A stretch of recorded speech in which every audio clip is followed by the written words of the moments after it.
I am Yasir और आज की वीडियो में मैं आपको समझाऊंगा कि how to write perfect email to a professor. Most of the time students का क्वेश्चन होता है कि हमें स्कॉलरशिप कैसे चाहिए। तो स्कॉलरशिप को लेने के लिए, फंडिंग को लेने के लिए प्रोफेसर को अप्रोच करना पड़ता है। तो उसके लिए आपको प्रोफेसर को ईमेल लिखनी पड़ती है।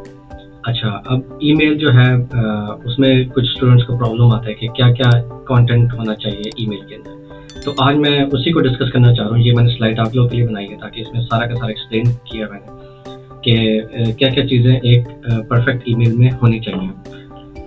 स्टार्ट करते हैं। तो सबसे पहली बात है कि आपको पता लग जाएगा जब भी किसी कंट्री को आप सेलेक्ट करें, उसके बाद यूनिवर्सिटी को ओपन करें, फैकल्टी में जाएं तो उन्होंने सारा का सारा ईमेल एड्रेस, कॉन्टैक्ट डिटेल्स लिखी होती है प्रोफेसर के बारे में, उसका रिसर्च एरिया, उसकी पब्लिकेशंस।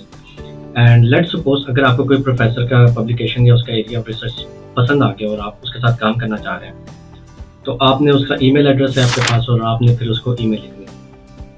ईमेल में सबसे जो इम्पोर्टेंट चीज़ होती है, सबसे पहली जो चीज़ होती है वो आपने एक अट्रैक्टिव सब्जेक्ट लाइन लिखनी है। अच्छा, attractive subject line it can be anything like, अगर आप मास्टर्स के लिए अप्लाई कर रहे हैं तो looking for research assistantship, looking for masters scholarship, looking for funding for my master grant, interesting in, और समटाइम्स प्रोफेसर ने अपनी ग्रांट को अनाउंस भी किया था लिंक्डइन के अंदर या बहुत से या वेबसाइट के ऊपर ग्रांट के ऊपर अनाउंस किया होता है या अपनी वेबसाइट के ऊपर भी अनाउंस किया होता है, वहाँ से आपको पता लग जाएगा। सो एक अट्रैक्टिव सब्जेक्ट लाइन होनी बहुत ज़रूरी है ताकि कोई भी जब ईमेल खोले, जो भी प्रोफेसर ईमेल खोले, उसको पता लग जाए कि ये ईमेल मैंने पढ़नी है या नहीं पढ़नी, वो सब्जेक्ट को देख के ही डिसाइड कर लेगा। तो मैंने चूँकि PhD के लिए अप्लाई किया था तो मैं नॉर्मली ये लिखता था कि इंटरेस्टेड इन डूइंग PhD/रिसर्च असिस्टेंटशिप। ये एक सब्जेक्ट लाइन में हमेशा लिखता था जिससे मुझे काफ़ी सक्सेस मिली। So you can adopt the same. So after having a good subject line for the email, तो ये आपके पास ब्लू लाइन के अंदर, ब्लू कलर के अंदर आपके पास सारा का सारा कंटेंट आ रहा है जो कि आपकी ईमेल के अंदर होना चाहिए। अच्छा, ईमेल के अंदर सबसे पहले आपने डियर प्रोफेसर से स्टार्ट करना है। समटाइम्स आप प्रोफेसर का नाम भी लिख लेते हैं, लेट्स सपोज प्रोफेसर केम और समथिंग लगता है। उसके बाद फिर आपने एक लाइन में या 1.5 लाइन में अपनी पर्पस बताने कि मैं ये ईमेल क्यों लिख रहा हूँ। Let's say you can write this statement that dear professor, I am writing this email to enquire about the PhD position in your research group. आप इस तरीके से लिख सकते हैं, या कोई भी चीज़ आपने इससे रेलेवेंट, या अगर आपको नहीं समझ आ रही आपने क्या लिखना है, तो you can always take help from the ChatGPT। आपने कॉपी नहीं करना, बट आप उससे कुछ थोड़ी सी हेल्प ले सकते हैं, आइडिया ले सकते हैं। 1.5 लाइन की आपकी जो है ना purpose of writing an email होना चाहिए। उसके बाद नेक्स्ट आप स्टार्ट करेंगे मास्टर्स के लिए।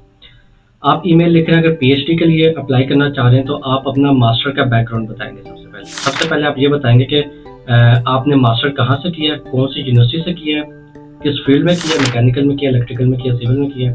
उसके बाद आपने बताना कि मैंने क्या CGPA स्कोर किया है। आपने अगर कोई मेडल लिया है तो आप मेडल लिखेंगे, कोई डिस्टिंक्शन लिया है तो उसका भी जिक्र करें। और जो है आखिर में 1-2 लाइन के अंदर अगर आप अपने प्रोजेक्ट को डिस्क्राइब कर देंगे, that would be really great. आपका प्रोजेक्ट किससे रेलेवेंट था, उससे ये पता लग जाएगा प्रोफेसर को कि ये बंदा मेरे काम का है या नहीं है। ठीक है। सो अगर आप मास्टर के लिए अप्लाई करना चाह रहे हैं तो आप जाहिर बात है बैचलर्स का लिखेंगे बैकग्राउंड। अगर आप PhD के लिए अप्लाई कर रहे हैं तो आप मास्टर का या बैचलर्स का भी लिख सकते हैं। मैं जब PhD के लिए अप्लाई कर रहा था, सबसे पहले मैं मास्टर के बारे में एक पैराग्राफ मास्टर का होता था, एंड देन एक पैराग्राफ बैचलर्स का होता था या अंडर ग्रेजुएट का होता था। तो पैराग्राफ के अंदर अगर आप लिखे चीज़ों को तो वो ज़्यादा बेहतर है। सो पहली लाइन आपकी ये होगी, पर्पस ऑफ ईमेल डिफाइन करेगी। दूसरा, एक पैराग्राफ आपका होगा जो कि मास्टर की स्कॉलरशिप, मास्टर क्या आपको कंक्लूड करेगा, मास्टर की स्टडीज़ को कंक्लूड करेगा। फिर एक पैराग्राफ जो है वो आपका अंडर ग्रेड की स्टडीज़ को कंक्लूड करेगा। उसके बाद आपने एक पैराग्राफ ये लिखना है, Why are you interested in working with this professor? आप ये लिख सकते हैं क्योंकि मैंने आपकी प्रोफाइल पढ़ी है, मुझे आपका ये वाला काम या ये वाला पेपर बहुत पसंद आया, आपका ये वाला काम बहुत पसंद आया, या आपकी लैब में इस फील्ड के ऊपर काम हो रहा है, ये मुझे फील्ड बहुत पसंद है, इससे रेलेवेंट वर्क भी मैंने किया है, या मैंने कोई इंटर्नशिप की हुई है, या मेरा बहुत पर्सनल इंटरेस्ट है इस फील्ड के अंदर, वो आपने इंटरेस्ट उसको शो करना है एक प्रोफेसर को। अपना आपने किसी तरीके से प्रोफेसर को कंसेंट देनी है, अपने को कन्विंस करना है, प्रोफेसर को कन्विंस करने की कोशिश करनी है इस पैराग्राफ में कि I am the right candidate for this position, for this post, for master और पीएचडी और एनी अदर पोस्ट। ठीक है, अब उसके अंदर आप ये भी लिख सकते हैं कि भाई मेरा रिसर्च वर्क किससे रिलेटेड था, मेरा मास्टर का थीसिस से रिलेटेड था, या अंडर ग्रेजुएट का से रिलेटेड था, या मुझे वह सब्जेक्ट किसी भी वजह से पसंद है। आप कोई भी XYZ रीजन दे सकते हैं, आपने इसमें इंटर्नशिप की थी, कुछ व्हाटएवर द रीजन इज। उसके बाद फिर आपने जब आप इंटरेस्ट शो करेंगे उसके बाद, या आप स्पेसिफिकली प्रोफेसर का रिसर्च पेपर भी आप इंडिकेट कर सकते हैं कि आपका ये फला वाला पेपर मुझे बहुत पसंद आया। उससे ये हो जाएगा कि प्रोफेसर जब रीड करेगा उसको पता लगेगा कि इस बंदे ने ऐसे नहीं मुंह उठा के आया, इसने मेरी पूरी प्रोफाइल रीड की है, इसने मेरे पेपर्स पढ़े हैं, इसने जो है ना मेरी वेबसाइट पढ़ी है, उसको ये पता है, लैब के बारे में पता है, हर चीज़ के बारे में पता है। So that can add some advantage to your email for your success, for your selection. अच्छा, उसके बाद आपने ये एक लाइन ईमेल की, इंट्रोडक्टरी लाइन भी कहते हैं उसको, उसके बाद मास्टर की या अंडरग्रेड की, उसके बाद आपने एक पैराग्राफ आपने जो है रिसर्च इंटरेस्ट के बारे में बता दिया, उसके बाद आपने 2 लाइंस के अंदर कोई अपनी डिस्टिंक्शंस बतानी है। आप बता सकते हैं कि भाई मैंने आइट्स किया हुआ है, या मैंने इससे रेलेवेंट वर्क किया, आप ये भी बता सकते हैं। आपने जब फॉर एग्जांपल अगर जॉब ओपनिंग में प्रोफेसर ने कहा हुआ है कि मुझे ये फला लैंग्वेज वाली चीज़ चाहिए, मुझे ऐसा बंदा चाहिए जिसको पाइथन आती हो या मैटलैब आती हो, आप ये बता सकते हैं कि भाई इस लाइन के अंदर कि भाई मुझे पाइथन भी आती है, मुझे मैटलैब आती है, और मैंने फला कोर्स किया था, कोर्सेरा से किया था, यूट्यूब से किया था, या XYZ किसी भी चैनल से मैंने किया था, मुझे ये स्किल आती है। उसके बाद आपने आइल्स स्कोर लाजमी मेंशन करना है। आइल्स स्कोर की बहुत ज़्यादा इंपॉर्टेंस होती है, लोगों को पता नहीं होता। बहुत से लोग जो है ना वो एडमिशन लेने के लिए निकल जाते हैं, अप्लाई कर रहे होते हैं, ईमेल कर रहे होते हैं, एडमिशन के लिए भी अप्लाई कर रहे होते हैं, लेकिन वो आइल्स को इंपॉर्टेंस नहीं देते। सबसे पहला काम ये कि आप आइल्स करें, आइल्स एकेडमिक करें, और कोशिश करें बैंड ले 6.5 with overall 6.5 with no module less than 6। आपके पास आइल्स स्कोर होगा तो सब most of the time application की क्राइटेरिया ये होता है, एडमिशन का क्राइटेरिया ये होता है कि बंदे के पास आइल्स हो। ठीक है, वरना बेशक आपने 100 पब्लिकेशन भी किया, आपके पास आइल्स नहीं है तो आप क्राइटेरिया से बाहर चले जाते हैं। तो आइल्स जो है आपके पास मस्ट होना चाहिए, और अगर आपके पास है तो यहाँ पे आपको जरूर मेंशन करना चाहिए कि मेरे पास मैंने आइल्स किया था और जो कि वैलिड है, उसमें ये स्कोर है मेरा, मैंने मैटलैब किए हुए, मैंने पाइथन किए हुए, मैंने एंसिस किया हुआ, ये स्किल्स है मेरे पास, जो भी आपके पास चीज़ है।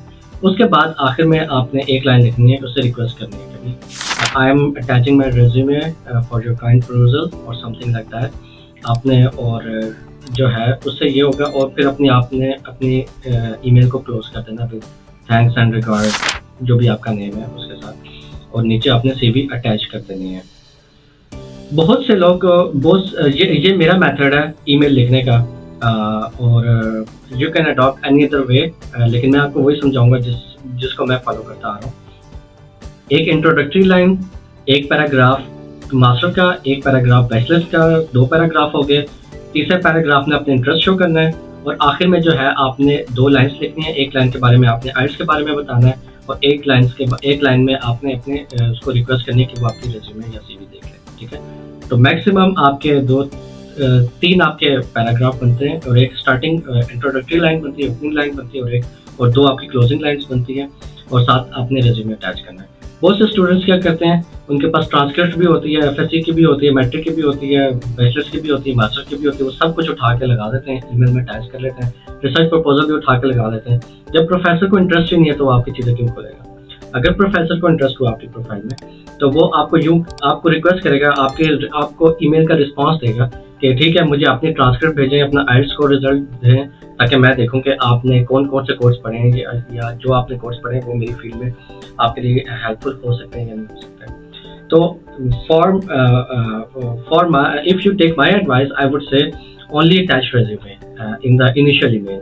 अगर प्रोफेसर इंटरेस्ट ले रहा है तो आप उसको लाजमी जो है ना वो सारी चीज़ें, अगर प्रोफेसर इंटरेस्ट ले रहा है तो आपसे ज़रूर डिमांड करेगा मुझे रिसर्च प्रपोजल चाहिए, मुझे ट्रांसक्रिप्ट चाहिए, मुझे आइल्स चाहिए, या मुझे रेफरेंसेस चाहिए, वो सारी चीज़ें आपसे मांगेंगे। अच्छा, और जो टिप्स मैं देना चाहूँगा वो एक बहुत इंपॉर्टेंट टिप है जो शायद बहुत से स्टूडेंट्स को नहीं पता पाकिस्तान में। अगर आप फॉर एग्जांपल ऑस्ट्रेलिया में, यूएस में, कनाडा में या यूरोप में किसी भी कंट्री में ईमेल लिख रहे हैं प्रोफेसर को, आप वहाँ के टाइम के मुताबिक लिखें। वहाँ के टाइम ऑलमोस्ट सुबह के 8 बजे अगर आप ईमेल लिखेंगे तो बहुत ज़्यादा चांसेस हैं कि प्रोफेसर वो ईमेल चेक कर लें, क्योंकि यहाँ पे आते ही पहला काम यही होता है कि हमने ईमेल खोल के चेक करनी होती है कि कभी किसी की ईमेल तो नहीं आई, किसी प्रोफेसर की ईमेल तो नहीं आई। तो प्रोफेसर भी इस तरीके से उनका आके पहला काम यही होता है कि ईमेल चेक कर रहे होते हैं वो। तो अगर आप जो है ना, अगर फॉर एग्जांपल यहाँ के जो सुबह 8 बजे हैं वो पाकिस्तान में लेट्स सपोज रात के 12 बज रहे हैं, तो आपको ज़रूरत नहीं रात को 12 बजे जागने के लिए। आप हमेशा स्केड्यूल ईमेल का ऑप्शन यूज़ कर सकते हैं। अगर आप जीमेल अगर आप खोलें तो वहाँ पे एक ऑप्शन आता है स्केड्यूल ईमेल, तो आप सारी ईमेल्स कर दें, उनको स्केड्यूल कर दें अकॉर्डिंग टू दैट टाइम 8 बजे, तो वो जो है स्केड्यूल हो जाएंगे। सो ये एक प्रिसाइज तरीका है, और बाकी रेज्यूमे का तरीका मेरी और वीडियोस में आप देख लेंगे, मैं डिस्क्रिप्शन में भी डाल दूंगा। मैंने 3 तरीके से रेज्यूमे बनाने सिखाए आपको, एक माइक्रोसॉफ्ट वर्ड के ऊपर, दूसरा आपको ओवरलीव के ऊपर, तीसरा यूरोपास के अंदर। So according as per the requirement आप किसी भी एज पर द रिक्वायरमेंट, और जो है अगर आप समझ रहे हैं कि मुझे ये फॉर्मेट पसंद है, या as per the requirement of professor और एडमिशन ऑफिस, जो भी जिस भी तरीके से उनकी एडवर्टाइजमेंट के अंदर लिखी हुई है उसी फॉर्मेट के अंदर आप उसको रेज्यूमे बना सकते हैं। So these are the 3 ways that you can make your own resume. बाकी अगर आप इस ईमेल को फॉर्मेट को भी अगर आप यूज़ करेंगे, so this is very brief, this is very मतलब इसके अंदर गैर ज़रूरी बात नहीं होती नॉर्मली।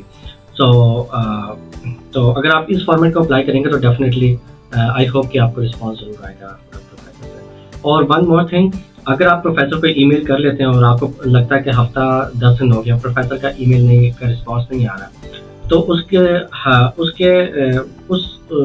केस के अंदर आप हमेशा उसको रिमाइंडर ईमेल लिख सकते हैं। आप उसको रिमाइंडर डालें और दोबारा ये ईमेल लिखें कि मैंने ना फ़लाँ टाइम में आपको ईमेल की थी, अपना इंटरेस्ट शो किया था, मेरा वाकई में इंटरेस्ट है, मैं आपके लैब में इंटरेस्टेड हूँ, मैं आपके प्रोजेक्ट में इंटरेस्टेड हूँ, मुझे ये काम बहुत अच्छे तरीके से आता है, तो काइंडली मुझे रिस्पॉन्स करें। तो आपको रिमाइंडर ईमेल लाजमी एक दफ़ा ईमेल करके भूल नहीं जाना, आपने दोबारा उसके साथ फॉलो अप ज़रूर रखना है। फॉलो अप ईमेल या रिमाइंडर ईमेल आप लाजमी लिखें। So that was it for today. और अगर आप चाहते हैं कि मैं किसी और सब्जेक्ट के ऊपर वीडियो बनाऊँ, किसी और टॉपिक के ऊपर वीडियो बनाऊँ जो कि आपके लिए हेल्पफुल हो सकती है एकेडमिया के अंदर, या स्कॉलरशिप गेन करने के लिए, या किसी और तरीके से आपके एकेडमिया के अंदर, तो आप ज़रूर मुझे कमेंट के अंदर बताइएगा, और चैनल को थोड़ा ग्रो करने में हेल्प करें, लाइक और सब्सक्राइब करें ताकि मैं और इस तरह की वीडियोज़ आपके लिए बनाता रहूँ। So till then, have a good day. So bye bye.